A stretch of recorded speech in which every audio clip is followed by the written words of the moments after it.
मोक्षमार्गस्य नेतारं भेत्तारं कर्मभूभृतां ज्ञातारं विश्वतत्त्वानां वन्दे तद्गुणलब्धये। मङ्गलं भगवान् वीरो मङ्गलं गौतमो गणी मङ्गलं कुन्दकुन्दार्यो जैनधर्मोऽस्तु मङ्गलम्। तत्वार सूत्र परम मांगलिक ग्रंथ है। आचार्य कुंद के पट्ट शिष्य आचार्य उमा स्वामी द्वारा यह विक्रम की प्रथम शताब्दी में लिखा गया है। संस्कृत इसकी भाषा है, सूत्रात्मक इसकी शैली है। 10 अध्यायों में विभाजित है, 7 तत्वों का जिसमें वर्णन है। हम सभी लोग तीसरा अध्याय देख रहे थे, जिसमें 3 लोक का बहुत सुंदर जैन भूगोल इस आचार्य भगवान बताने का हमको बहुत सुंदर अच्छा कार्य कर रहे थे। देखिए, अपन सबने जम्बूद्वीप पढ़ा, जम्बूद्वीप के बाद धातकी खंड पढ़ा, धातकी खंड के बाद अपन पुष्कर द्वीप पढ़ रहे थे। और पुष्कर द्वीप आपको पता है कितना था, 16 लाख योजन का था। और उसमें से 8 लाख जो योजन है वो मानसरोवर पर्वत पर चला गया, और 8 लाख जो योजन बचा हुआ है, जिसमें 2 मेरु और हैं, मंदर मेरु और विद्युतमाली मेरु। इस प्रकार से जो 2.5 द्वीप में जो धातकी खंड है वो सारी की सारी रचना जो है वह इस पुष्कर द्वीप के 8 लाख योजन में पाई जाती है। अब हम सब लोग इसमें जो मानसरोवर पर्वत है उसमें क्या व्यवस्था है, उसके लिए आचार्य भगवान जो सूत्र बोल रहे हैं उस सूत्र का उच्चारण करते हैं। सूत्र नंबर है 35, सभी लोग अपनी पुस्तक में निकाल लेंगे। 35 नंबर सूत्र। प्रांग प्रांग मानुषोत्तरान मानुषोत्तरान मनुष्यः मनुष्यः प्रांग प्रांग मानुषोत्तरान मानुषोत्तरान मनुष्यः मनुष्यः। इस प्रकार से सूत्र का उच्चारण किया। अब इस सूत्र को बोर्ड के माध्यम से इसका अर्थ समझते हैं।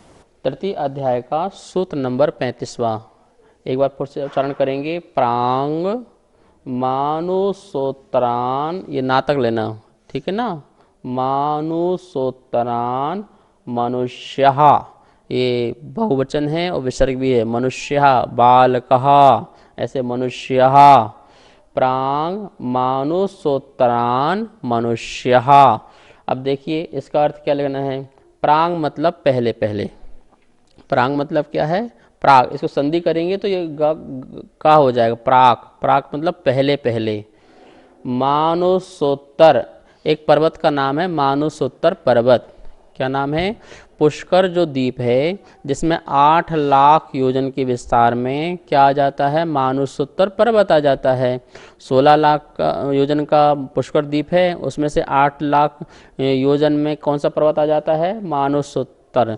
तो ये कह रहे हैं मानुषोत्तरान, ना लिखा है, ना का ता हो जाएगा। जब अपन संधि करेंगे इसको निकालेंगे तो ना का ता हो जाएगा। मानुषोत्तरात, मानुषोत्तर पर्वत से, पंचमी का एक वचन लेना है, ठीक है।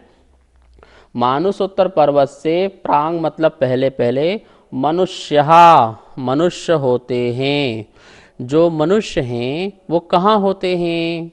द्वीप तो बहुत हैं, असंख्यात द्वीप समुद्र हैं, लेकिन मनुष्य कहाँ तक पाए जाते हैं? तो बोल रहे मानुषोत्तरात, मानुषोत्तर पर्वत से, प्रांग पहले पहले, मनुष्य, मनुष्य होते हैं। इसका मतलब हो गया है कि मानुषोत्तर पर्वत के बाद मनुष्य नहीं जा सकता है, उसके वहाँ मनुष्य नहीं पाए जाते हैं। नंदीश्वर द्वीप है, 8वां द्वीप है, वहाँ मनुष्य नहीं पाए जाते, न जा सकते हैं। तो ये 2.5 द्वीप के अंदर ही जो द्वीप हैं उसमें मनुष्य होते हैं। तो इस प्रकार से यहाँ पर बहुत सुंदर सूत्र आचार्य ने खुलासा कर दिया, मनुष्य कहाँ होते हैं और कहाँ नहीं होते हैं, यह इस सूत्र के माध्यम से बताया। अब मानसरोवर पर्वत कहाँ पर है उसको भी अपन चित्र से माध्यम से देखते हैं। ये देखिए पूरा का पूरा ये 2.5 द्वीप का नक्शा है। ये बीच वाला जो था जम्बू द्वीप था, जो 1 लाख योजन का विस्तार का था। इसको घेरे हुए लवण समुद्र है जो 2 लाख योजन का विस्तार वाला था। और इसको घेरे हुए जो है ये धातकी खंड है जो 4 लाख योजन का विस्तार वाला है। और इसको घेरे हुए जो ये कालो ददी समुद्र है ये कितना हो गया, 8 लाख योजन का विस्तार वाला है। और इससे दुगना जो है ये पूरा का पूरा जो यहाँ से लेकर यहाँ तक है, ये पूरा का पूरा पुष्कर द्वीप है। कौन सा द्वीप है ये? पुष्कर द्वीप, ये वाला पूरा यहाँ से लेकर के यहाँ तक का पूरा जो है दुगना, कालोदय समुद्र से दुगना पुष्कर द्वीप है। कितना? 16 लाख योजन का विस्तार वाला। अब देखिए इसमें क्या हुआ, ये जो आ गया, ये पर्वत आ गया, ये दिख रहा है आपको, ये पर्वत दिख रहा है। पुष्कर द्वीप में आधे में, अर्ध आधे में क्या आ गया है, ये मानसोत्तर पर्वत, इसका नाम है मानसोत्तर पर्वत। अब ये 8 इसमें चला गया और 8 जो ये खाली दिख रहा है ना आपको, ये खाली, ये है पुष्करार्ध, पुष्कर का आधा, पुष्करार्ध। अब यहाँ पर ये देखिए एक मेरु यहाँ पर है, एक मेरु यहाँ पर, ये मंदर मेरु, ये विद्युत मालू मेरु। ये देखिए पहला मेरु जम्बूद्वीप के बीच में सुमेरु पर्वत, 2 मेरु कौन से हैं, धातकी खंड में हैं, विजय और अचल। और ये पुष्कर द्वीप में जो आधे द्वीप में जो लिया है, इसमें कौन सा है, मंदर और विद्युत माली। इस प्रकार से देखो 5 मेरु क्रम से लाइन से हो गए ना। तो ये वाला जो पार्ट है, इस पार्ट में जो रचना है, ये किसी धात की खंडवत इसमें रचना बनाना है। ये मानसोत्तर पर्वत है। जो अपन ने अभी सूत्र पढ़ा 35 नंबर का, आचार्य वन कह रहे हैं कि ये मानसोत्तर पर्वत से और भी आगे द्वीप समुद्र हैं, आप आगे जाते जाइए, असंख्यात द्वीप समुद्र हैं, इसके आगे कोई भी मनुष्य नहीं जाता है, ना जा सकता है। चाहे वो कोई भी मनुष्य हो, वह इसके आगे नहीं जा पाएगा। इसके अंदर ही अंदर जो है ये मनुष्य यहाँ पर पूरे में रह सकते हैं, ठीक है ना। अब देखिए ये जम्बू द्वीप जो है वो एक द्वीप हो गया, धातकी खंड है वो एक द्वीप हो गया, 2 द्वीप हो गए, और ये पुष्कर का आधा हो जाने के कारण ये अर्ध हो गया। तो आधा हो गया तो ये 2.5 द्वीप हो गया। क्या हो गया ये? तो 2.5 द्वीप के अंदर ही मनुष्य पाए जाते हैं, 2.5 द्वीप के बाहर मनुष्य नहीं पाए जाते हैं। इस बात को अपन को ध्यान रखना है, ठीक है ना। इस प्रकार से नमोस्तु गुरुवर। गुरुवर, जो विद्याधर है, विद्याधर मनुष्य है और रिद्धिधारी मुनि है, क्या वो मानुषोत्तर पर्वत से बाहर नहीं जा सकते? देखिए सामान्य मनुष्य हो, चाहे रिद्धिधारी मुनिराज हो, और चाहे विद्या से संपन्न विद्याधर जो विजयार पर्वत में रहते हों वो मनुष्य हों, या भोग भूमि के मनुष्य हों, या कर्म भूमि के मनुष्य हों, कोई भी मनुष्य जो हैं इस मानसोत्तर पर्वत के बाहर नहीं जा पाते हैं। ऐसी ही योग्यता है, शरीर संबंधी योग्यता भी ऐसी है, और उसकी आत्मा की उपादान शक्ति भी वहाँ तक जाने की ऐसी ही योग्यता है। यह ऐसा निमित्त नैमित्तिक संबंध है कि कोई भी जीव जो है मनुष्य, रिद्धि संपन्न मुनिराज भी हों, वो अपने जम्बू द्वीप में या धाती खंड में कहीं हो, मेरू में जाना हो तो मेरू के दर्शन करने चले जाएंगे, कहीं भी स्थान में जा सकते हैं। लेकिन 2.5 द्वीप के बाहर जो मानसोत्तर पर्वत है, उस मानसोत्तर पर्वत के बाद कोई भी जीव जो है, जो रिद्धि संपन्न मुनि हो, वो भी मुनिराज को मन कर रहा हो मैं 2.5 द्वीप में चला जाऊं, 2.5 द्वीप के बाहर जो नंदीश्वर द्वीप है वहाँ की वंदना कराऊं, इस प्रकार से वो नहीं जा सकते हैं।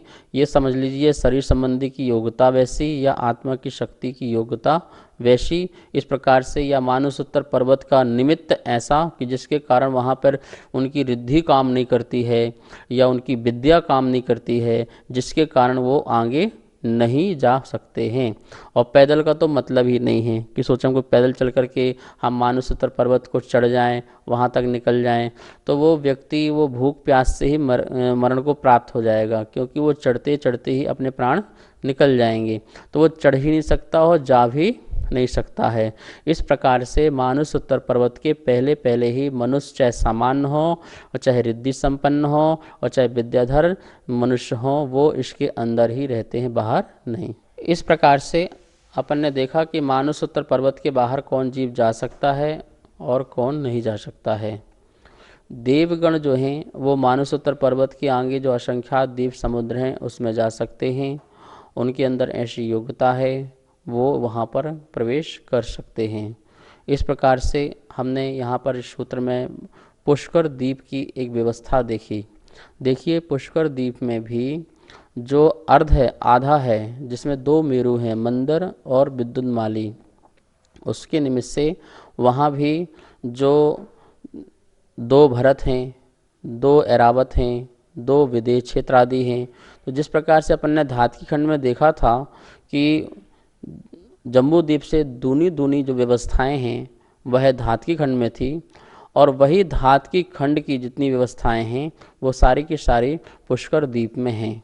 आइए चित्र के माध्यम से उसको देखते हैं। ये जो अपना पुष्कर द्वीप है, इसमें देखिए कि यहाँ 2 मेरु हैं, और ये जो पर्वत है, और ये नीचे भी एक पर्वत है, ये इसको बोलते हैं ईश्वाकार पर्वत। जैसे अपने धातकी खंड में 2 पर्वत बनाए थे, जिससे ये 2 खंड बन गए थे, एक खंड इस साइड का जो पश्चिम तरफ का, और एक खंड बन गया था ये पूरब तरफ का। इस प्रकार से ऐसा खंड बन गया था।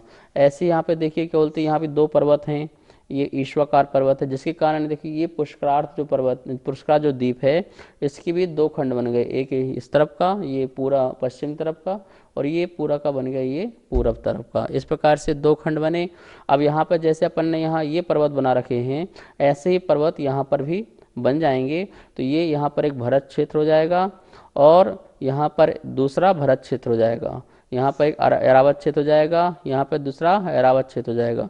इस प्रकार से क्रम से जो है ये क्षेत्र आदि बनते जाएंगे और पर्वत आदि बनते जाएंगे। यहाँ भी भरत आदि से क्षेत्र आदि क्रम से यहाँ तक बनते जाएंगे।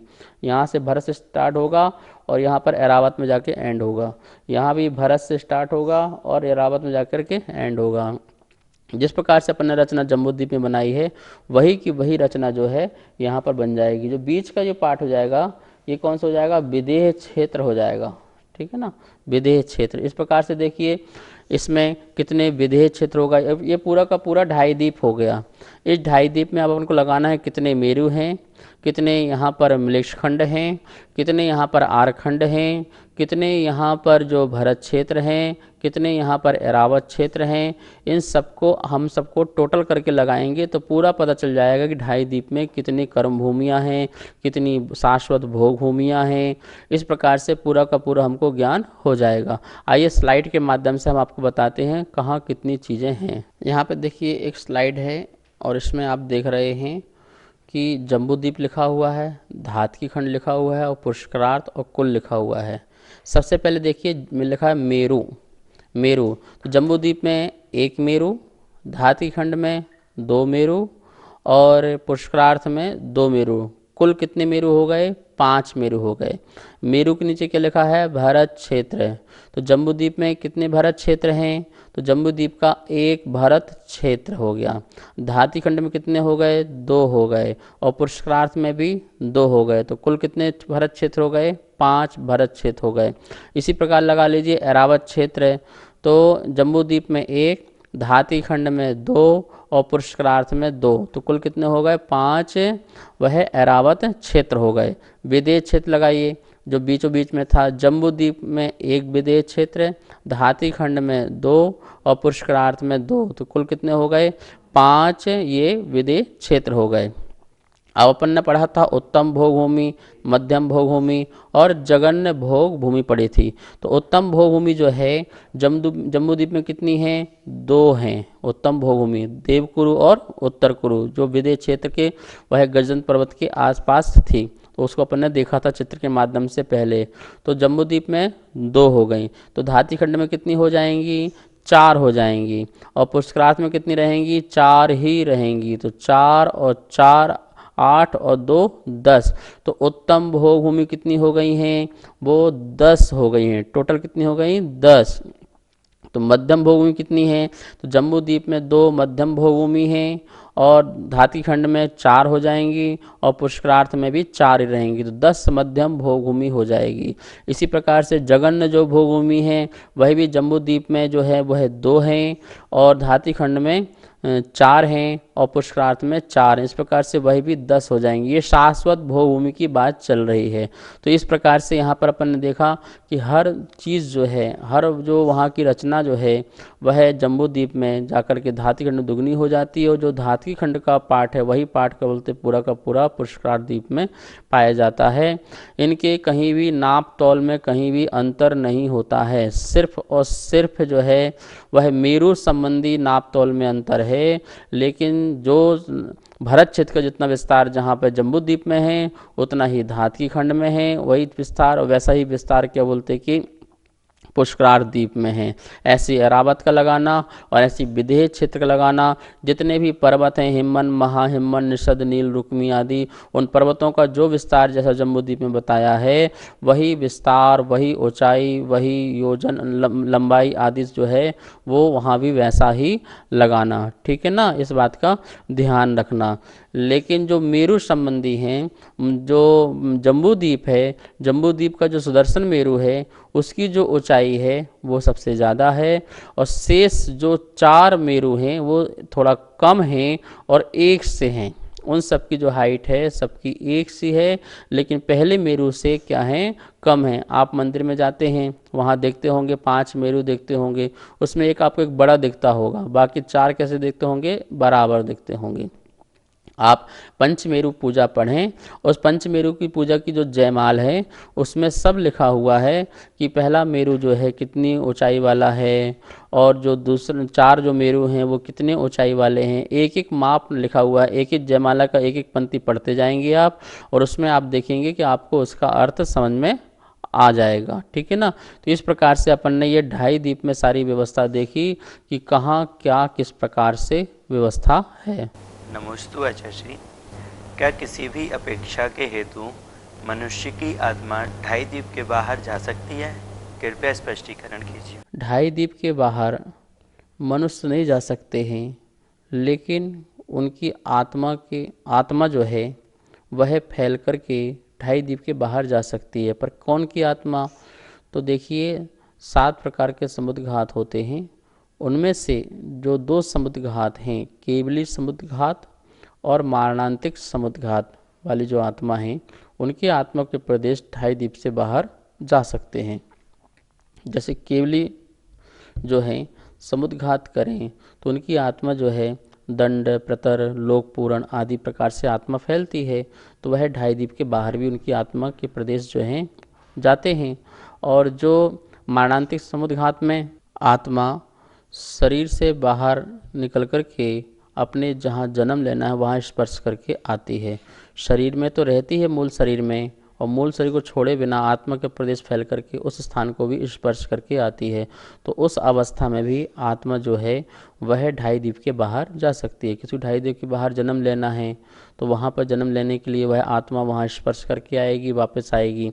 उस अपेक्षा से समुद्र घात की अपेक्षा से, केवली समुद्र घात और मारणांतिक समुद्र घात की अपेक्षा से मनुष्य की जो आत्मा है वह 2.5 द्वीप के बाहर जा सकती है, और इसके अलावा और कोई अपेक्षा नहीं है कि वो साक्षात वहाँ पर 2.5 द्वीप से बाहर जा सके। 2.5 द्वीप मतलब मानसोत्तर पर्वत के बाहर जा सके। नमोस्तु गुरुवर। गुरुवर, आपने पुष्कर द्वीप पढ़ाया, इसका नाम पुष्कर क्यों पड़ा? पुष्कर के अर्थ बहुत प्रकार से होते हैं। पुष्कर का अर्थ जलाशय भी होता है और पुष्कर का अर्थ कमल भी होता है। यहाँ पर हम कमल अर्थ लेंगे। जो उत्तर कुरु विदेह क्षेत्र में जो उत्तर कुरु क्षेत्र है वहाँ पर एक कमल है, और उस कमल के नाम का नाम जो है पुष्कर जो नाम पड़ा है, क्योंकि वहाँ पर जो कमल है उसी को पुष्कर के बोलते हैं। उसके कारण उसका द्वीप का नाम पुष्कर द्वीप पड़ा है। आप तीनों में देखिए, जम्बू द्वीप के उत्तर कुरु में वहाँ भी जम्बू नाम का वृक्ष था, इसलिए जम्बू द्वीप पड़ा।